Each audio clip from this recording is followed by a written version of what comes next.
Hi, everyone. I am the family advisor for Prompt, and I am here today to talk a little bit about the Family Engagement Champion Badge.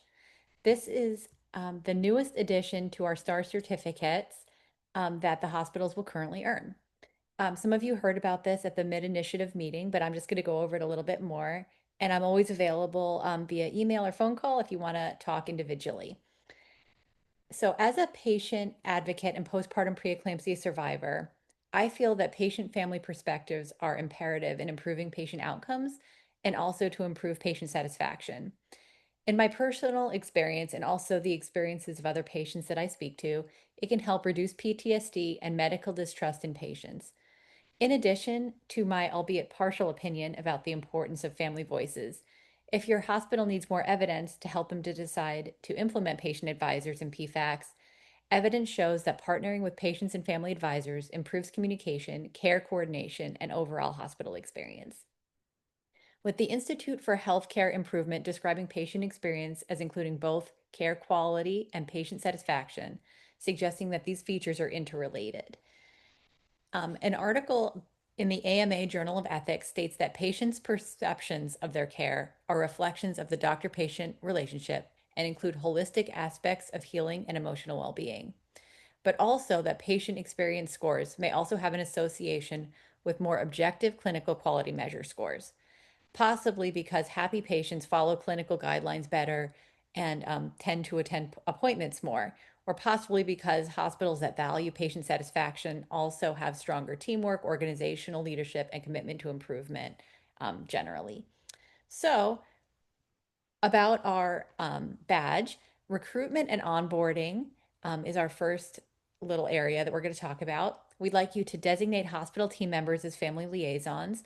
We spoke about this as part of our PFAC video, which is available on um, YouTube, and also there's resources in the toolbox. So we want someone to be the liaison to answer emails and questions from your patient advisors.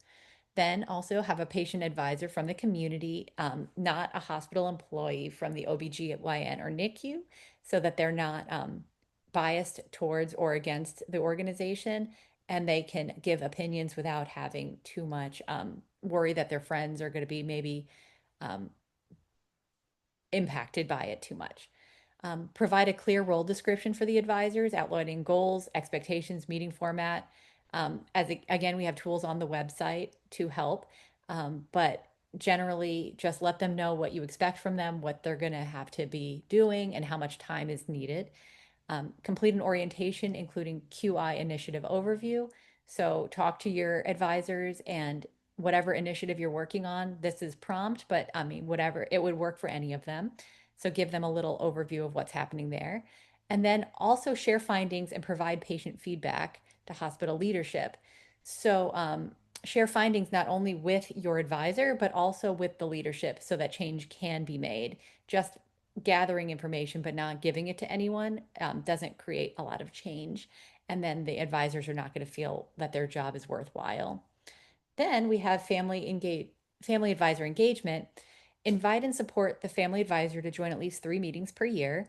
Request the family advisor's input on at least 2 patient-facing materials. That can be discharge documents, or if you want to go over scripts for a brief. We also talked about briefs in another one of our videos. It's on YouTube and on the toolbox. You can create space for the family advisors to share insights from lived experience at least once during the initiative. This sort of brings the initiatives home. Sharing a patient's um, actual experience personalizes it for a lot of providers and shows that these aren't just one issue after another, but everyone is possibly someone having the worst day of their life. So reminding that and putting a face to the initiative, we've heard helps a lot.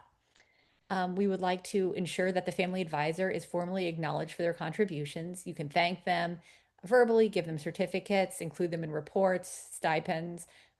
People just want to feel that that their job is worthwhile and that their time is not being wasted. And then we ask also that you maintain contact with your designated liaison and provide quarterly updates on the initiative. This can be email or phone calls. We just don't want people to feel forgotten about. like we haven't had a meeting in a month and I don't even know if they remember that I exist, kind of thing. So just make sure that everyone is on the same page and feels involved. This may seem like a lot of additional work, but I truly feel it's worth it. When hospitals listen to the patient voice, in addition to potentially improving patient outcomes, hospitals may benefit from the business perspective in that they could achieve higher patient satisfaction scores, which could result in patients choosing this hospital again and or recommending this hospital to family and friends.